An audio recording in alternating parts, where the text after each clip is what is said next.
الست اللي قدامك دي مثال لجبر الخاطر والأخلاق والطيبة والنية الحسنة.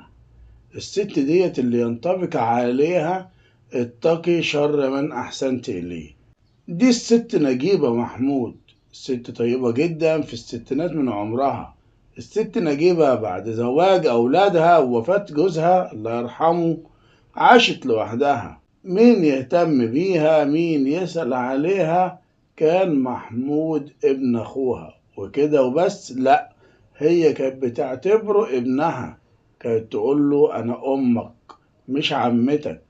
عايز اكل يا عمتي تعالى يا حبيبي، عايز مصاريف يا عمتي تعالى يا حبيبي خد اللي انت عايزه. لو محتاج اي حاجة في اي وقت يا محمود انت تخش البيت وتقول لي اللي انت عايزه وانا عنيا ليك، المفتاح معاك اهو وتحت امرك في اي حاجة. محمود كان بيحب عمته فعلا وكان بيهتم بيها وكان بيديلها حاجتها كلها، وهي كمان كانت بتحبه جدا لدرجة ان هو لو غاب عنها في وقت كانت تقول له يا محمود انت وحشتني، حرام عليك لما تغيب عن امك وتتعبني عليك بالشكل ده. محمود كان دايما يبقى في خلاف بينه وبين امه وابوه، كان يجري على عمته يبات هناك وياكل ويشرب وياخد مصروفه والدنيا تمام. خلاص لقى بديل ولقى كل حاجة مريحة هناك، فندق 5 نجوم. الست نجيبة كان عندها مشكلة واحدة، كانت حفيدتها مطلقة، وكان طليق حفيدتها عارف إن هي ست ميسورة الحال عندها مبالغ مالية وعندها مساغ دهب كتير. فكر إن هو يسرقها. طيب يستعين بمين؟ مين يجي يساعده؟ مين يحاول معاه؟ أيوة، زي ما انت توقعت بالظبط، محمود هو اللي يساعده. محمود هو اللي يقدر يخليه يعمل اللي هو عايزه. فعلا قعد مع محمود واتفق معاه وخلصوا كل حاجة. ومحمود وافق. ايوه وافق، ما قالش لا، ما قالش الست اللي اكرمتني، ما قالش الست اللي كبرت بخاطري، ما قالش اي حاجة من الكلام ده. لكن محمود قال له احنا هنعمل الحوار دوت يوم الامتحان بتاعي. امتحان؟ ايوه. محمود طالب جامعي، لا هو بلطجي لا هو صايع لا هو تاجر مخدرات ولا اي حاجة. محمود طالب جامعي ووافق على الحوار كله، وكمان قال لهم هنعمل الموضوع دوت يوم الامتحان بتاعي علشان خاطر نبعد الشبهات عني.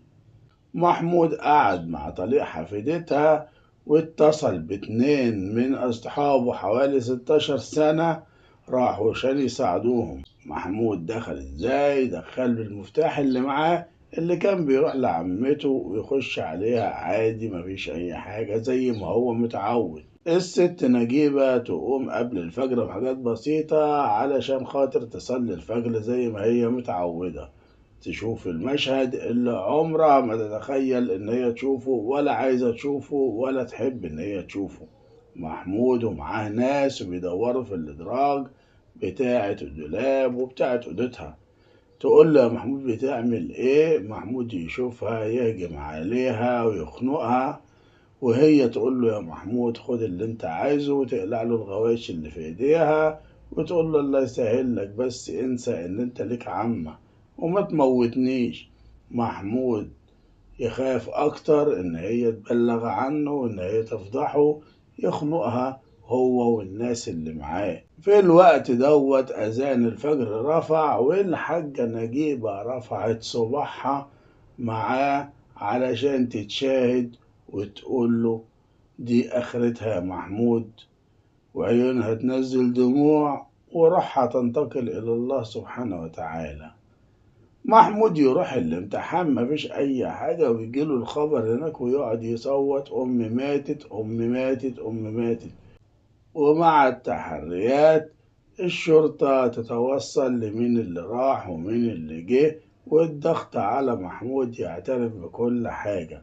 محمود وطليق حفيدتها ياخدوا إعدام، وواحد من اللي عندهم 16 سنة ياخد 15 سنة، وواحد منهم يهرب لحد الآن. لو انت اول مرة تشوف فيديوهاتنا الرجاء الاشتراك وضع لايك واكتب لنا تعليقات تقول لنا ايه رأيك في القصة. واخر كلامي السلام عليكم ورحمة الله وبركاته.